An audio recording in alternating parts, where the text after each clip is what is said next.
Olhe além dos seus problemas. Da série Uma Vida com Propósitos, a palavra de Deus nos diz no livro de Filipenses, capítulo 1, versículo 12. O apóstolo Paulo, escrevendo aos irmãos ali de Filipos: Quero que saibam, meus queridos irmãos e irmãs, que tudo o que aconteceu comigo ajudou a espalhar as boas novas do reino de Deus. Se você quer ser uma pessoa feliz, você precisa olhar para cada problema da perspectiva de Deus. Pessoas felizes têm uma visão maior, enxergam o todo, veem o quadro geral. Quando você não vê as coisas do ponto de vista de Deus, você fica desanimado, frustrado e é infeliz. Não importa o que esteja acontecendo em sua vida, o bom, o ruim, o feio, Deus está elaborando um plano na sua vida. E Paulo sabia disso. Ele disse no livro de Filipenses capítulo 1, versículo 12, preso lá em Roma, escrevendo aos irmãos: Quero que vocês saibam, meus irmãos, que tudo isso que aconteceu, que está acontecendo comigo, ajudou a espalhar a boa nova do reino de Deus. Você sabia que, desde que Paulo se tornou cristão lá na estrada para Damasco, ele tinha um grande sonho. Ele queria pregar em Roma, o centro do universo naquela época. Seu sonho era pregar o evangelho na maior cidade do mundo. Mas Deus tinha outra ideia.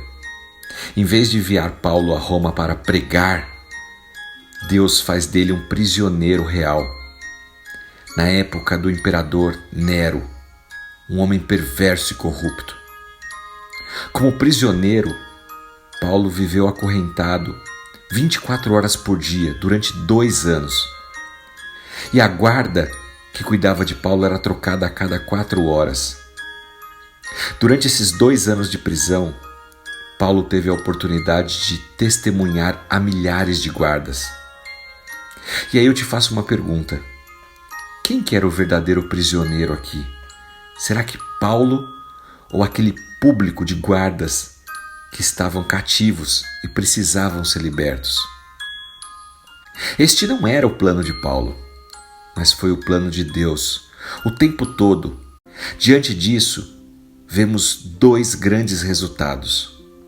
Primeiro, lá em Filipenses capítulo 4, diz que dentro de 2 anos da prisão de Paulo, alguns da própria casa ali de Nero, em Roma, guardas, se tornaram crentes por causa do testemunho de Paulo.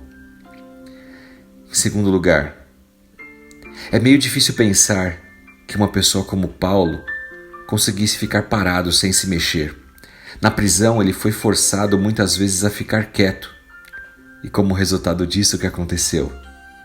Ele escreveu a maior parte do Novo Testamento. Eu fico me perguntando, o que será que teve maior impacto? A sua pregação nas praças, nas ruas, ou os livros que ele escreveu, incluindo Romanos, 1 e 2 Coríntios, Gálatas, Efésios, Filipenses e Colossenses.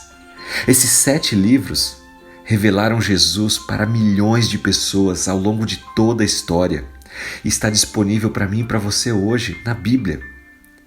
Nós podemos contar essa história porque Deus colocou Paulo ali preso, de uma forma que certamente Paulo não queria. Mas foi através desse acontecimento que Paulo pôde escrever aos irmãos dessas 7 igrejas.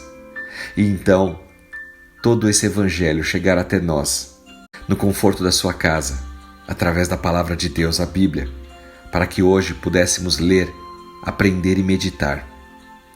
Paulo sabia que Deus tinha um plano muito maior. E ele confiava de que Deus estava fazendo por meio dele obras maravilhosas. Meu irmão, minha irmã, sempre que você tiver um problema que está começando a te derrubar, que está te deixando ansioso, preocupado, você precisa fazer o que o Paulo fez. Aprenda a ver pelo ponto de vista de Deus. Pergunte-se: o que Deus está fazendo aqui? Qual é a imagem maior? Qual é a perspectiva maior disso? Ore ao Senhor, peça que Ele mesmo te revele o plano que Ele tem para a sua vida, através dessa circunstância, dessa situação que você está vivendo nesse momento. Então você será capaz de enfrentar o problema com fé. Lembre-se disso. Problemas virão a todo momento. A diferença é como nós enfrentamos os problemas e o que nós aprendemos com eles. Que Deus te abençoe e te use poderosamente. Em nome de Jesus Cristo. Amém.